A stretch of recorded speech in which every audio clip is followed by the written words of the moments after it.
Bonjour à tous, j'espère que vous allez bien. Pour commencer cette vidéo, un bien joli camélia, mais aujourd'hui on ne parle pas camélia, on parle hortensia. L'hortensia, c'est une des stars du jardin. C'est une plante qui a des tas de qualités. Elle fleurit très longtemps, de juin jusqu'au premier gel. Elle est très facile d'entretien, elle supporte l'ombre. Alors les plantes qui fleurissent longtemps et qui supportent l'ombre, il n'y en a pas beaucoup. Et en plus, elle a un super avantage, c'est qu'elle est très très facile à bouturer. Alors dans cette vidéo, je vous propose de voir quels sont les hortensias qu'on vous bouturez, quand on peut les bouturer, comment on les bouture, et puis on parlera aussi de l'entretien, la taille, comment avoir les fameuses fleurs bleues, parce que tous les gens qui ont des hortensias veulent avoir des hortensias à fleurs bleues, donc on verra comment faire. Et puis on parlera même rapidement de cette histoire de fumette, avec certaines personnes s'amusent à fumer les feuilles d'hortensia, on verra si c'est dangereux ou pas. Voilà, donc on voit tout ça dans cette vidéo, c'est parti.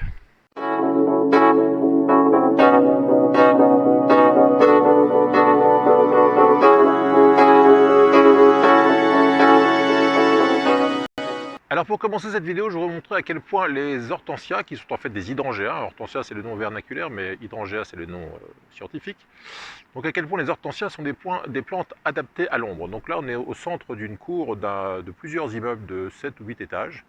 Vous voyez qu'on est entouré d'immeubles partout, donc il n'y a pas du tout de soleil direct qui arrive ici. Et malgré ça, vous allez voir que les hortensias fleurissent très bien. Il nous reste quelques restes de fleurs ici sur celui-ci. Et puis vous voyez que ces hortensias sont plantées depuis un certain nombre d'années. Et ils poussent très bien, puisque je ne sais pas si vous voyez la taille des troncs. C'est assez impressionnant. Et là c'est l'hydrangea arborescens, donc l'hortensia arborescent. Et même celui-ci qui est le macrophylla, il pousse très très bien à l'ombre sans aucun souci et il fleurit sans aucun souci. Donc si vous avez un coin ombragé et que vous voulez fleurir, n'hésitez pas à utiliser des hortensias. Alors quels sont les hortensias qu'on peut bouturer? Tous en fait, que ce soit le quercifolia, donc celui à feuilles de chêne que vous voyez là, l'arborescent que vous voyez ici, le macrophylla qu'on a déjà vu qui est le plus courant, hein, celui macrophylla ça veut dire à grandes feuilles, donc c'est celui que vous retrouvez le plus souvent dans les jardineries, chez les fleuristes. Alors tous se bouturent, la différence c'est que ils ont différentes dates de bouturage. Ceux à feuilles caduques, donc ceux qu'on vient de voir, macrophylla, arborescens, quercifolia, tous ceux qui sont à feuilles caduques se bouturent soit avant, soit après la floraison, donc plutôt en juin ou plutôt en décembre, janvier. Hein, si vous regardez en fait les différentes dates de bouturage sur le net, vous allez voir qu'on vous dit soit l'été, soit avant l'été, soit l'hiver, on vous dit un peu tout.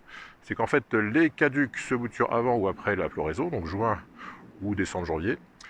Et les persistants, parce qu'il y a deux espèces d'hydrangea qui sont persistants, qui sont Simani et Ceratifolia, ce sont des hydrangea grimpants, parce que oui, il y a des hortensias grimpants. Donc les grimpants qui sont à feuilles persistantes se bouturent plutôt à l'étouffer en juillet-août, parce qu'ils sont un petit peu plus difficiles à bouturer. Donc voilà pour les dates de bouturage. Donc je vous répète, avant ou après la floraison pour la majorité des hydrangea, et en juillet-août à l'étouffer pour les grimpants. Alors comment est-ce qu'on bouture les hortensias? Eh bien on voit ça tout de suite. Alors pour bien bouturer l'hortensia, l'important c'est de choisir les bons rameaux, parce que vous voyez que l'hydrangea est une plante qui fait beaucoup de végétation, il y a beaucoup de choses, donc il faut bien choisir. Alors la première chose c'est éviter les rameaux qui ont fleuri, parce qu'un rameau qui a fleuri, il a donné beaucoup d'énergie pour faire sa grosse boule de fleurs, et donc il n'aura plus beaucoup d'énergie pour aller faire des racines quand vous ferez la bouture.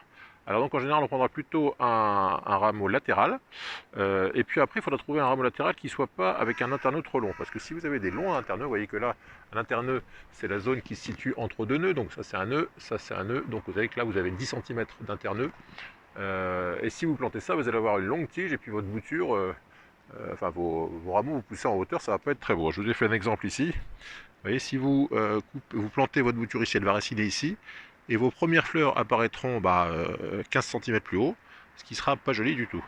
Donc vous avez intérêt à prendre plutôt des rameaux avec des interneux assez courts. Vous voyez là j'ai 5 cm, ce qui fait que quand je vais enterrer ce nœud ici, donc le nœud où il y a plein d'oxyde, hein, c'est l'hormone de bouturage naturelle qui est produit par les bourgeons, quand je vais l'enterrer dans mon pot, je vais enterrer jusqu'ici, et du coup je vais avoir des rameaux qui vont partir ici de chaque côté de ces départs de feuilles, et donc j'aurai une plante qui va être buissonnante, compacte, qui va être jolie.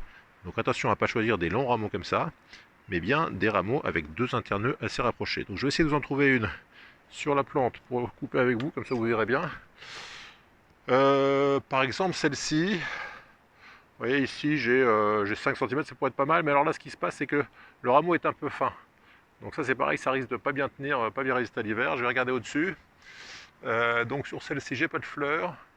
Et là j'ai des rameaux assez rapprochés. des interneux assez courts. Donc je vais essayer de couper ça. Donc je vais couper un peu en dessous pour faire ça tranquillement. Voilà, donc toujours on coupe bien sous un départ de feuille, dans ce qu'on appelle un nœud. Voilà. Et donc ensuite, on fait le célèbre habillage, qu'on connaît bien quand on fait des boutures. Donc, moi ce qui m'intéresse, c'est la partie qui est là. Donc je vais couper ici, sous ce départ, là, voilà. Je vais donc prendre ça ici pour vous montrer. On coupe ensuite les premières feuilles qui nous serviront à rien. Parce que nous, ce qu'on veut, c'est que ça racine, on ne veut pas que ça fasse du feuillage. Donc voilà pour le premier. Je vais couper aussi le deuxième départ de feuilles. Alors faites-le au sécateur, parce que si vous arrachez, vous allez faire des plaies, c'est pas terrible. Et voyez qu'en haut, j'ai des grandes feuilles. Donc est-ce que j'ai des feuilles au centre? J'ai des petites feuilles au centre. Donc le plus simple dans ces cas-là, c'est de raccourcir. Alors avec une seule main, c'est pas évident, mais j'essaie de vous le faire quand même. Voilà, donc de raccourcir, de couper les feuilles pour pas qu'elles perdent trop d'évaporation. Voilà. Et donc avec ça, vous voyez que j'ai une plante qui va raciner au niveau de la coupe, là où j'ai fait. Donc ces petits bourgeons vont tomber, on peut me les retirer d'ailleurs. Et la plante, comme elle n'a pas de racines, elle va considérer qu'il faut faire des racines. Et comme il y a plein d'oxydes au niveau des bourgeons qui sont là, et il y en a aussi au niveau des bourgeons qui sont là, moi je vais enterrer ma bouture jusque là, et toute la partie enterrée, donc ces 5-6 cm qui vont être enterrés, vont pouvoir faire de bonnes racines. Et ça, c'est une excellente bouture. On va voir ça dans le pot tout de suite. Voilà, alors une fois arrivé chez vous, vous replantez assez vite les boutures en pleine terre. Alors au niveau de la terre, vous prenez une terre avec un tiers de sable grossier, un tiers de terre de jardin et un tiers de terre de bruyère, parce que l'hortensia est une plante qui aime bien les sols un peu acides. Donc un mélange un peu drainant, comme pour toutes les boutures, il faut un mélange drainant. Si vous avez de la vermiculite, c'est une substance qui permet d'améliorer le drainage, vous pouvez en rajouter un petit peu aussi. Et donc vous voyez que là j'ai enterré les boutures de façon à laisser sortir uniquement les derniers embranchements, les derniers yeux. Alors je vais garder une bouture à faire ensemble. Vous voyez que j'ai mes deux yeux qui sont là, enfin, j'ai la bouture qui est là. Alors avec un petit bâton dans ce genre, vous faites un pré-trou pour éviter d'abîmer votre bouture en la mettant dans votre terreau. Cela dit, si votre terreau est sous, il n'y a pas de souci, mais enfin, on ne sait jamais. Une fois que vous avez fait votre avant-trou, vous pouvez planter votre bouture jusqu'au démarrage des feuilles. Donc là, vous aurez des rameaux qui vont pousser au printemps à partir des bourgeons qui sont là. J'ai une petite bouteille que j'ai préparée qui est tombée, que je vais récupérer tout de suite. Voilà. Donc si vous voulez améliorer encore la sécurité de la reprise, vous pouvez couvrir, faire ce qu'on appelle un bouturage à l'étouffée. Donc vous allez recouvrir comme ça. Alors l'intérêt de cette bouteille fermée au-dessus, c'est que vous êtes sûr que votre bouture ne va pas se dessécher. Parce que, comme toujours, le principal problème des boutures, c'est le dessèchement. Donc bon, si vous faites ça en novembre-décembre, en général, il fait plutôt humide et il y a peu de chances que ça se déchète. Puis si vous surveillez régulièrement, vous faites en sorte que vous mettez un doigt sur le terreau, vous voyez si c'est humide, quand c'est pas humide, vous arrosez. Mais disons qu'avec cette solution de bouteille plastique, vous êtes sûr que l'humidité est maintenue, et puis ça me protège aussi des variations importantes de froid, etc. Donc la bouture est étouffée pas mal. Donc vous voyez que dans une jardinière classique, j'ai fait quand même une dizaine de boutures. Et puis si vous n'avez pas trop de matériel, parce que des fois on n'ose pas trop couper, si c'est chez un ami ou quoi, on n'ose pas trop couper les branches. Si vous avez des rameaux qui sont même sans feuilles, avec juste des bourgeons comme ça, vous pouvez les tenter aussi, parce que le feuillage, les deux petites feuilles qu'on laisse en haut ne sont pas indispensables. Et donc vous pouvez aussi avoir des démarrages simplement sur des petits bouts de bois comme ça. Dans la mesure où vous avez deux départs de feuilles, vous pouvez avoir des... Alors là je suis pas... je sais pas si je pourrais vous donner un suivi de cette jardinière, parce que je sais pas trop comment je vais la gérer, parce que c'est pas un endroit où je suis très souvent. Bon, enfin j'essaierai quand même de vous donner des nouvelles au printemps. Et alors au niveau du stockage, il faut éviter le plein soleil, évidemment, toujours pour les questions de dessèchement. Donc mettre ça plutôt au soleil du matin. L'hortensia, c'est l'hydrangea, on va dire. C'est une plante qui est originaire du Japon, donc le pays du soleil levant. Donc c'est un emplacement qui va très bien, le soleil levant. Donc si vous avez une exposition est, pour qu'elle ait du soleil le matin, c'est parfait. Comme ça, elle se développera très très bien. Et puis comme je vous le disais, si possible, stocker dans une zone pas trop froide. Si vous pouvez éviter le gel pendant la première saison, ça sera parfait. Si vous avez un bac comme ça qui maintient l'eau sous votre jardinière, évidemment vous ne le mettez pas en hiver, hein, parce que ça c'est des petites soucoupes qui permettent de garder un peu l'humidité en été. Mais en hiver ça va faire mariner vos boutures dans l'eau, donc vous laissez votre jardinière sans aucune réserve d'eau. Pour pas que ça pourrisse. Et puis si tout va bien, au bout de 3 semaines, un mois après le bouturage, vous devriez voir des petites feuilles qui apparaîtront et ça sera le signe que vos boutures auront prise. Alors vous avez peut-être des hydrangeas chez vous, peut-être aussi grands que ceux-là, je ne sais pas, et vous vous demandez quand est-ce qu'il faut les tailler. Alors en général on préfère tailler les hydrangeas plutôt en fin d'hiver, parce que vous voyez ces grosses boules florales, elles ont un effet un peu isolant sur le froid, le gel, et donc elles protègent les rameaux qui sont en dessous des grands froids. Cela dit, si vous n'avez pas d'autre solution, et si vous avez des hivers très doux, vous voyez qu'ici on est à Levallois, donc en région parisienne, et les jardiniers du coin, sûrement pour des questions de planning, ont décidé de tailler, commencer à tailler les hydrangeas dès le 10 novembre, hein, parce que là on est le 11 novembre.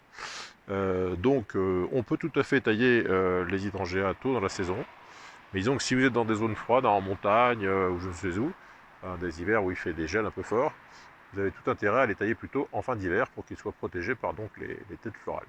Toujours à propos de taille, quand vous aurez mis vos boutures en terre et qu'elles auront pris, si vous avez envie qu'elles buissonnent rapidement, vous avez aussi intérêt à les tailler. Une fois qu'elles auront fait trois belles paires de feuilles, vous avez intérêt à les tailler au-dessus de la troisième paire pour qu'elles fassent des nouveaux rameaux à la base, et donc que vous ayez des hydrangeas buissonnants et compacts le plus vite possible. Si vous laissez pousser, ça va faire des plantes en hauteur, et vous voyez que les hortensias en hauteur, c'est pas forcément ce qu'il y a de plus esthétique. Donc pensez à tailler vos boutures une fois qu'elles auront trois belles paires de feuilles, donc au-dessus de la troisième paire de feuilles. Voilà, donc il ne reste plus qu'à patienter pour voir le résultat de ces boutures. Alors deux petites choses par rapport aux fameuses fleurs bleues. Donc si vous aimez les fleurs bleues sur les hortensias et si vous souhaitez en avoir, il faut savoir que pour avoir des fleurs bleues, vous avez besoin d'un sol acide, donc acidifier le sol avec de la terre de bruyère par exemple. Et puis surtout on a besoin d'alumine, qui est un composant qu'on trouve dans l'ardoise. Donc si vous trouvez, on trouve en jardinerie souvent des petits bouts d'ardoise à mettre en couvert de vos plantes. Donc si vous mettez des petites briques d'ardoise sur vos sols et que vous mettez la terre de bruyère dans votre terre, le mélange de terre acide plus l'alumine vous donnera des fleurs bleues la saison suivante. Donc voilà pour le secret des fleurs bleues des hortensias. Dernière chose à propos de la fumette, hein, alors vous avez peut-être entendu parler de ces gens qui se roulent des pétards avec des feuilles d'hortensia. Alors c'est très dangereux, ça aurait, paraît-il, j'ai jamais essayé, hein, j'essaierai jamais, ça aurait des effets psychotropes, mais c'est très dangereux, ça peut être très toxique. Donc évidemment je vous le déconseille, mais malheureusement il y a des gens qui ont envie de laisser ce genre de choses. Voilà, c'est tout pour aujourd'hui. J'espère que cette vidéo vous a plu. Si c'est le cas, n'hésitez pas à mettre un petit pouce bleu sur les vidéos, à poser vos questions, vos commentaires juste en dessous. Si vous n'êtes pas encore abonné, n'hésitez pas. Si vous souhaitez que vos voisins, vos amis aient plein de beaux hortensias chez eux, n'hésitez pas à partager la vidéo sur vos réseaux sociaux. Et puis, écoutez, on se retrouve très bientôt pour de nouvelles aventures. Bye bye.